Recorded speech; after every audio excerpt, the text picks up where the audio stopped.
I'm delighted to say that we're joined by not one, not two, but three of my esteemed colleagues this afternoon to debate some of the issues surrounding policing at the moment.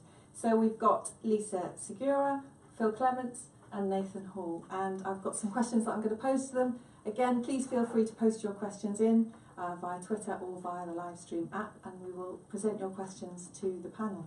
So we're talking about the challenges of policing, and you're all experts in policing in different ways, so please feel free to concentrate on your specific area of expertise. Lisa, perhaps if we could start with you. And I wondered, in terms of your area of expertise, what you think are the major challenges that are facing policing at the moment? Okay, so I feel that one of the major areas that is really problematic for policing and certainly how to respond to it is cybercrime, because it's one of the fastest moving areas of crime, and it's really changing how crime is committed, and obviously the impact as well is on such a large scale. So there is the misconception that crimes were going down in the statistics a few years ago, and it was because they weren't taking into consideration cybercrimes. And in the last crime survey for England and Wales, it was shown that there were 2 million computer misuse offences, so we can really see how crimes in a terrestrial sense are actually moving online. Absolutely. And interesting, given the conversation that I've just been having with Alison about Brexit, is that crime, I suppose, is becoming more and more international, and cooperation is really essential. And we perhaps haven't got the expertise to deal with it at the moment. Thank you, Lisa. On to you, Phil. What do you think are the major challenges that we've got at the moment? Well, I mean, the thing that I've been looking at over the last few years is, broadly speaking, the police use of firearms. And the thing that I think is a major challenge facing the police at the moment, I mean, we all know that the security threat level is just one notch down from imminent, which is really serious. And I think a lot of people have become a little bit used to that, and the reality of a major terrorist attack is sometimes not at the highest level of people's awareness. But I think it was Mark Rowley, this Assistant Commissioner of the Met, who said last year that it's not a question of if it happens, it's a question of when. Now, we've seen the attacks in Paris and elsewhere, Brussels, and you know, these were terrorist attacks which were quite outside our normal level of policing experience, particularly when it comes to the deployment of firearms. And so I think you know, a major challenge facing the police is how do you prepare for something that might happen, probably will happen, but hasn't happened yet.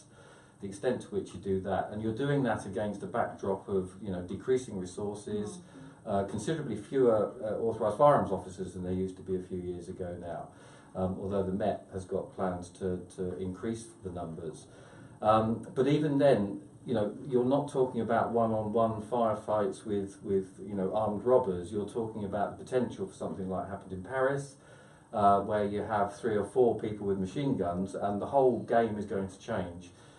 And that raises for me, you know, a challenge for the police as to what their role is anyway. I mean, is that actually more of a quasi-military thing that should be dealt with, or is it something that a civilian police force should be able to cope with? Now, I know that, you know, there are lots of preparations going on. There are specialist firearms officers who would be able to deal with this, but it does take us into further complicated territory, not just the extent to which you are prepared for this and you would be able to respond to it adequately. It's what you do afterwards, because there is an aftermath to these things. Short term, it's, you know, it's clearing up what's happened, but it takes us into territory around police accountability, particularly in relation to, which is what my interest is police accountability in relation to the use of firearms, and the extent to which our current regulatory framework for police accountability would even work if you had you know, a major firefight with terrorists with machine guns. Currently, you know, there is accountability for every bullet that's fired. There's a full investigation into what happened. But you can imagine if we had a similar thing to, say, the Paris attack, how would that work out? Officers have always been, under the law, personally responsible for the decision to pull the trigger and to shoot someone, but you could well be in a situation with a terrorist attack where someone senior in the command chain is having to say, you will open fire. So that immediately is overturned. Sorry, we just lost you there for a moment. Phil was just talking about the issues around terrorism and firearms. But we'll come back to those issues, Phil. And just move on to Nathan now. And the question that we're asking is, what do you think are the major challenges facing policing at the moment from your area of expertise? Well, my area of expertise is in the field of hate crime and the policing of hate crime.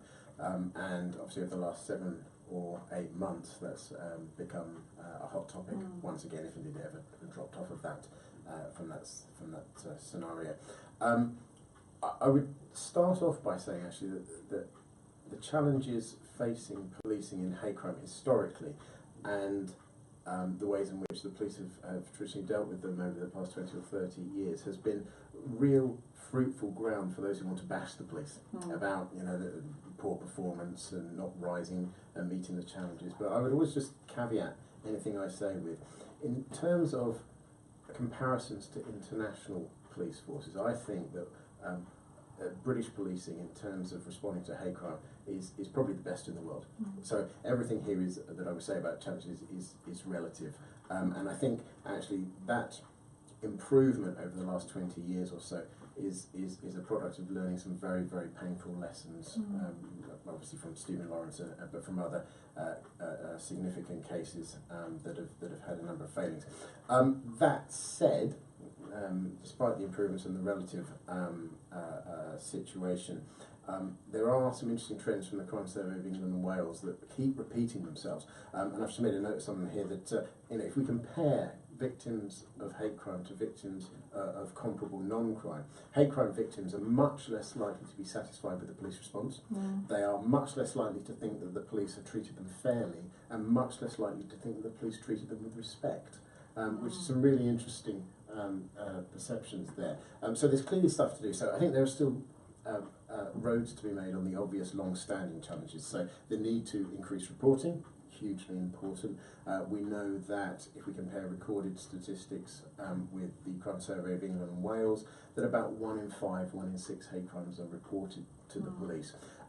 By individual strand, if you go to disability, for example, that goes out to about 1 in every 32 offences. So there's a huge dark figure of crime here that clearly needs to be addressed, and that is a significant challenge. Obviously, improving trust and confidence is important in relation to that. Treating people fairly and according to their needs with appropriate responses, I think that's important. There's also a need, I think, to address issues around officer discretion and the differences in victim experience of policing, which I suspect will probably be a never-ending task. But there's some stuff to be done there, and I'll talk about that a little bit later on, I think. And of course, all of these things that have historically existed are now up against an almost unique backdrop of competing priorities, austerity cuts, and a range of other challenges that the police are facing, not least the two that we've heard from today. So we have a long legacy of things where improvements have been made, but we're not quite there yet in a number of areas. I think for me, what Nathan's just said and what Lisa said makes me think that the interconnectedness of all of this, and very often when students study units, they study that unit and maybe we could do more to make the links between different streams of study. It just occurred to me that in terms of terrorism, for example, certainly when I served in London in the IRA campaigns that were going on then, whenever there was a major terrorist outrage by the IRA, there would be a massive increase in what we didn't call it hate crime, particularly in those days, but crime against Irish people in Kilburn and Willesden and places. And I think that is connected there as well. And then of course in terms of hate crime and how you do it, there's a cyber aspect to it, because it starts at the bottom level of bullying, online, and moves right up to death threats and all the rest of it. So it's very important to keep to know and to think about the fact that these things are all interconnected. I don't know if you'd agree. No, absolutely. Sorry, Nathan, I feel like I'm barging into your territory now, but certainly that when it comes to the internet, that you've got previously you had these hate groups that were disenfranchised, but then they can just come together on a massive scale, and it's like-minded individuals can find each other and have their opinions validated, whereas before they wouldn't necessarily feel that they could actually display them, but they come online. So the they do opportunities that, are there now. I think online hate is probably the single biggest new issue facing or challenge facing Yeah. the police in terms of online hate, not just because offenders are hidden and suddenly become brave, but there's the anonymity issue,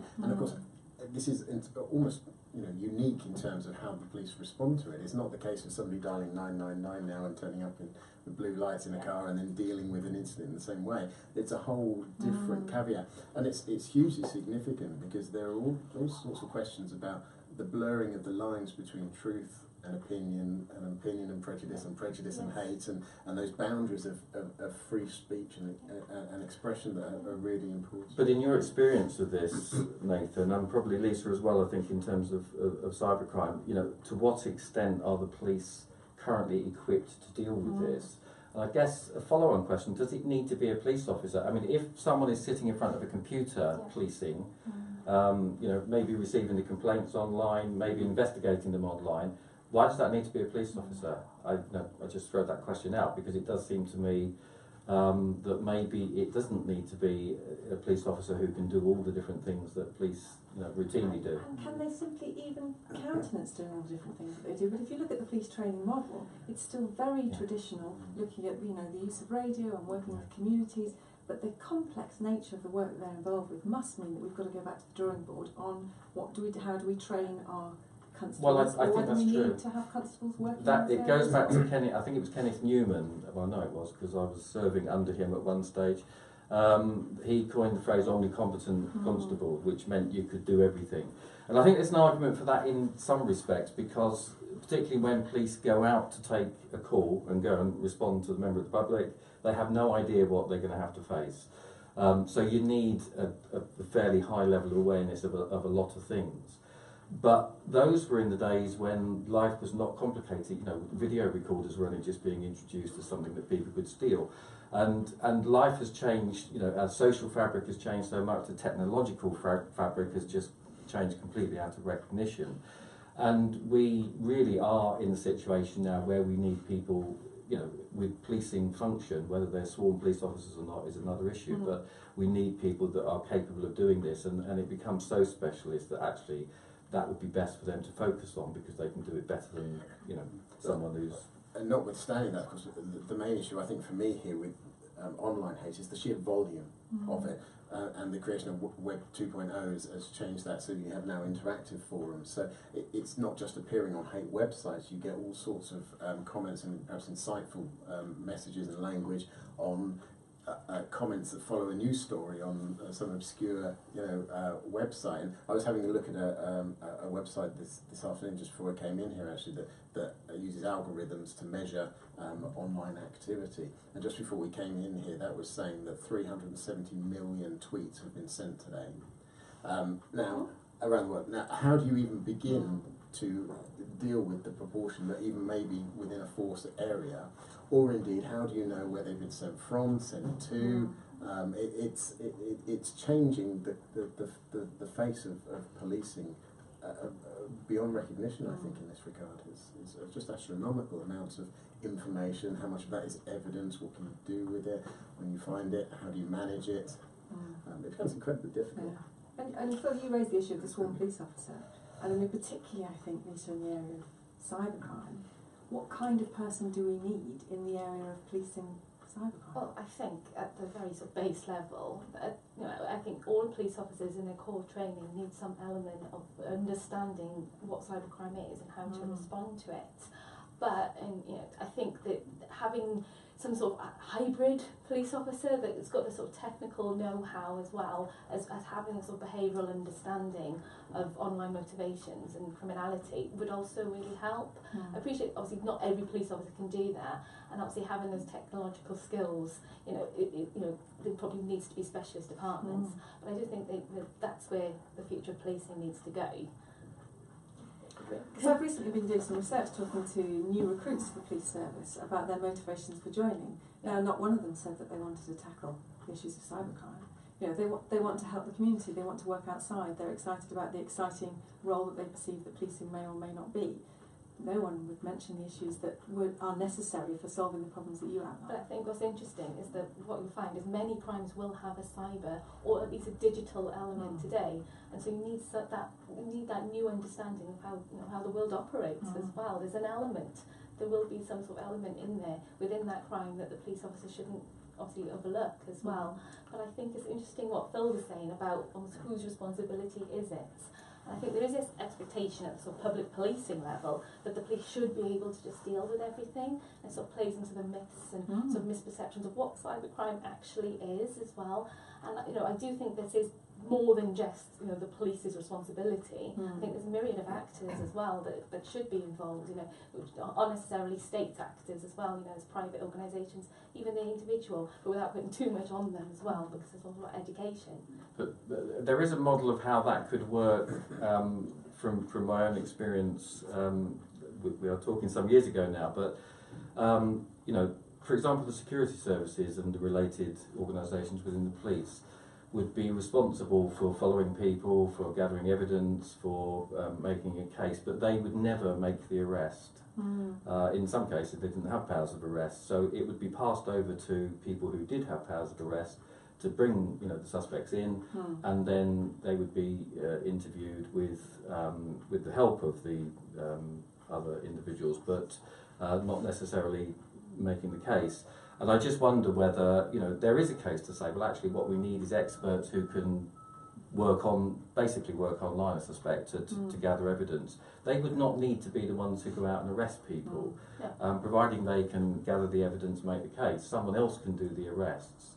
And it's interesting, actually, that with direct entry detectives now, you see Met's doing it, Hampshire's doing it, there's two examples I do know of. And there's a big civilian element to investigations as well. Yeah, I mean, in our local force, you get PSIs, police service investigators, and it's they only need police officers when they need, as you say, to go out and make that arrest. I think there's an interesting juxtaposition, isn't there, between a very modern crime and a police service that still adheres, by and large, to Robert Peel's principles from 1829, and it's just that clash of those two worlds, I think, that's quite interesting. Yeah. I think as well when it comes to cybercrime, you know, there's obviously the different levels of policing, we police and how it's responded to, you know, from obviously the way the National Crime Agency operate, obviously they're not arresting, they're the ones doing the investigations, they're the ones that are doing what you say about, you know, the sort of technological investigations, you know, gathering that big amounts of social media data, trying to recognise the patterns and form sort of criminal case studies, you know, through to the regional organised crime units again, and then it's the local policing. But I think that's, for me, that's where the real problem lies. It's the sort of public-facing element of the police force and how they respond to it. And I think it feeds back into what you were saying earlier, Nathan, about trust and confidence in the police.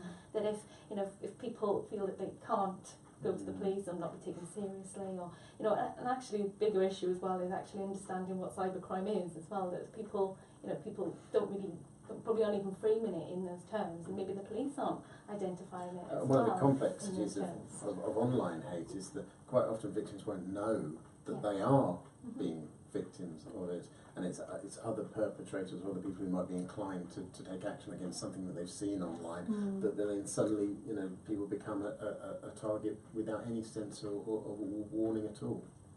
I don't know if, you know, we've got students in the police who might be watching us online now, because it'd be really interesting to see what they think about this. Because one thing that can easily wind police officers up, for example, is academics talking about it and thinking, well, you haven't got a clue what this is really like. I'm just thinking, for example, about the current Met survey of by the Federation, I think it is, of all Met officers as to whether they want to be armed. And I was reading yesterday that there's about 10,000 people who responded to the survey so far, so they're getting quite a high response rate. I am absolutely fascinated to know what the answer to that is. It'd be interesting, because the Police Federation do this quite regularly, don't they? And traditionally, no. They have always said no. Do you think that will change this time? Well, I don't know, actually. I suspect probably not, because the reality, if you've got a Glock pistol on your belt and you come up against a machine gun with a bunch of terrorists, it ain't going to do you much good anyway. Yeah. There are huge risks attached to carrying a firearm if you're a police officer. And so I suspect not. Most people don't join the police for that reason. But it'll be fascinating to see. I can't wait for the results of that survey, personally, because it'll be so interesting. Thank you. Now, if I was a fairy godmother for the day and I could wave my magic wand, I could give you all a large budget windfall for your area of policing. Nathan, what would you spend it on? Well, that's very interesting. I'm going to throw a bit of theory into to burst Please your do. fairy dust. I've always been very interested in Michael Lipsky's work and his work on street level bureaucrats from the early 1980s, where he talks about the ways in which public services work and public service workers operate. So not just the police, but people working in health services, and about the allocation of resources, the exercise of discretion. And one of the things he talks about in his theoretical model is about the allocation of resources. And he says that public services and resourcing is fundamentally different to almost the private sector. So his argument is that the laws of supply and demand change for public services. So in the private sector, supply will increase to meet demand. He says in the public sector the opposite is true, because there will always be more people who require the help of the public services than they are able to help. So any increase, unless it is astronomical, he says, in resources, will automatically just be usurped by the number of people who need that help. So these times of austerity and cuts, that's an interesting take on the world. So what I'm not saying is that the cuts don't matter. Of course they do, because you can't keep cutting without problems. But this idea that a windfall would solve problems, that he just provides a little bit of caution on that. So my answer would be that actually I think certainly within the policing of hate crime, that Lord Laming's comment in the Victoria Climby inquiry, where he says, I'm convinced that the answer lies in doing relatively straightforward things well, is particularly pertinent. So I think there's lots of opportunities within the policing of hate crime and service to communities that the police are perhaps already doing, or perhaps not doing as well as they might, or not using problem-solving policing. So the answers might already be there. That's interesting that you say that, because if you look at the procedural justice literature on policing, that would argue that even if people aren't satisfied with the outcomes of their encounters with the police, as long as they were dealt with in a fair and transparent way, then they accept the process. And that doesn't take, there's no resource implications attached to that. Thank you. So by not answering your question, I've answered your question. Yeah, you have actually. That's interesting. Lisa, what are you spending your windfall on? I'm probably going to be repeating myself, but saying the core training for every police officer. Every police officer. And having a dedicated cybercrime investigation unit in each police force. I know more and more police forces are having that. And actually, last November, Theresa May said that police forces would have to share, at least anyway. So I mean, straight away, if I had the windfall, obviously it'd be in every dedicated unit in every single force. But I think to agree with Nathan, there's, even having a lot of money and having the resources there to train people, investigate, it's such a dynamic area. It's changing constantly. You've got to keep on top of it. It's not as if we just throw our money at it and we would just automatically solve the problem of cybercrime. It's just, I suppose, it's being able to sort of put the measures in place to keep on top of things, really. I suppose that's where having the different stakeholders come together. It's not it's not just the police. It's obviously the police being able to work with private companies, with academia, with the public. It's working together with everybody, sharing that information to try and sort of make the internet a safer place, which is actually quite interesting, because Tuesday is Internet Safer Day. Excellent. And probably stop thinking that the police should be at the centre of everything. I mean, we're talking today about such a diverse range of issues, and thinking that the police have got to be at the heart of all of it. But actually, it's the responsibility of more agencies than just the police.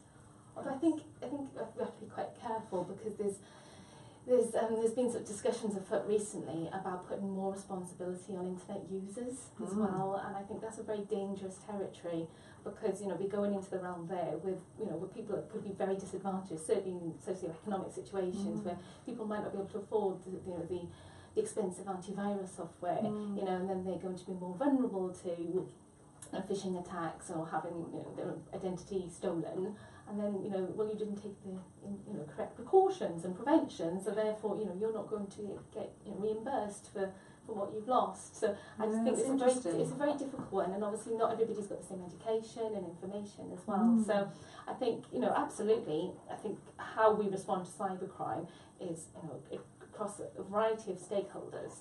And like I said, isn't necessarily the police's role to take centre stage. But I think as well, we ought to be careful about putting too much on users as well. And then you're getting into the whole realm of victim blaming. Absolutely, and that's what I really don't want to do. Away from that in so many other areas, haven't we? Yes. Phil, how are you spending your money?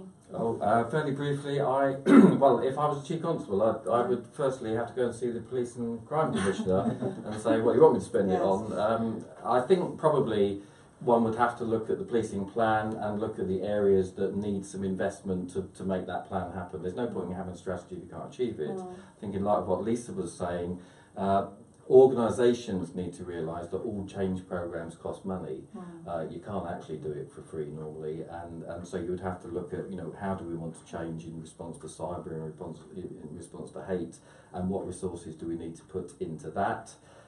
Finally, I think if I had my, you know, if I had some unexpected money that was not otherwise apportioned, I would want to possibly get a university, but not necessarily, to model accountability in various situations where police use of firearms goes well beyond what we're normally used to, because I'm really worried about how that's going to pan out. If, you know, God forbid it happens, but if it did, we would need to know about that.